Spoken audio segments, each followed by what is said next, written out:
Hello everyone.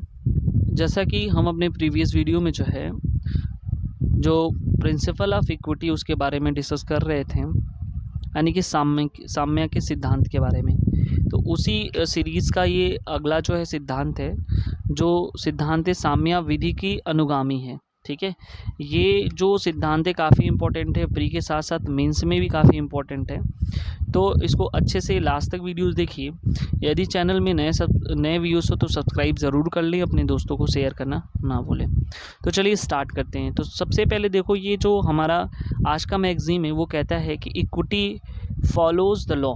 ठीक है, यानी कि साम्य विधि की अनुसरण करती है या साम्य विधि का अनुगामी, ये दोनों बात एक ही है। तो बिल्कुल कंफ्यूज होने की ज़रूरत नहीं है। तो सबसे पहले आपको पता चल रहा है कि देखो, लॉ सुप्रीम है और इक्विटी जो है उसको फुलफ़िल करती है। विदाउट, अगर जब कभी भी कोर्ट यानी कि न्यायालय किसी को निर्णय सुनाती है तो साम्य का सिद्धांत कहीं ना कहीं उसमें समाहित रहता है। साम्य खुद फॉलो करती है किसके रूल को, या किसको फॉलो करती है, लॉ को फॉलो करती है, विधि को फॉलो करती है। ठीक है, तो यहाँ पे हम देखते हैं कि जो भी साम्य का सिद्धांत होता है उसका जन्म जो सामान्य विधि के प्रावधान उसको नष्ट करने के लिए नहीं होता, बल्कि उसकी पूर्ति करने के लिए, उसको फुलफिल करने के लिए होता है। और साम्य में कभी भी लिखित विधि पर अविवाही होने का दावा नहीं किया, यानी कि कभी वो प्रिवेल नहीं करेगा साम्य विधि सामान्य विधि पे। मेटलैंड जो जूरिस्ट हैं वो कहते हैं कि सामान्य विधि के अनुपूरक के रूप में कार्य करता है, प्रतिद्वंदी के रूप में नहीं। सामान्य विधि के प्रत्येक शब्द का पालन किया जाना आवश्यक था, किंतु सब कुछ कर दिए जाने पर भी कुछ शेष रह सकता है जिसकी साम्य को आवश्यकता है। ठीक है, ये मेटलैंड कहते हैं। साम्य विधि दो प्रकार के अनुसरण करती है। कौन कौन सी, ये हम देख लेते हैं। सबसे पहला ये है उन सभी मामलों को जिनमें विधि के नियम लागू होते थे।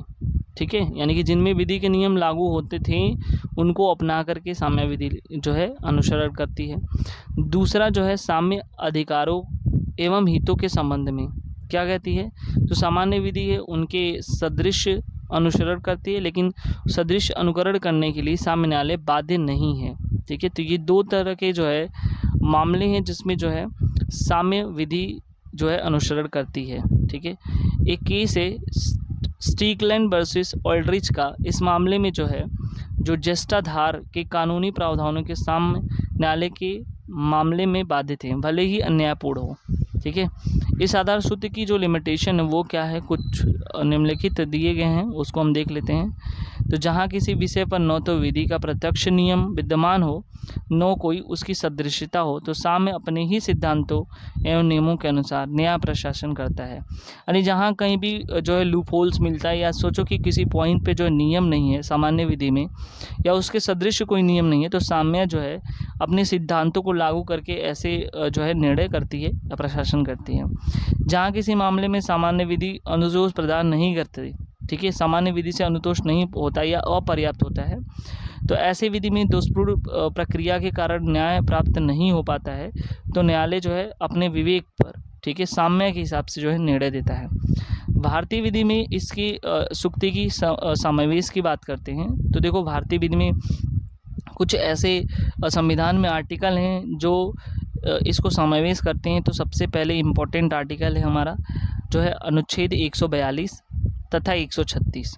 ठीक है, और सीआरपीसी की धारा 482।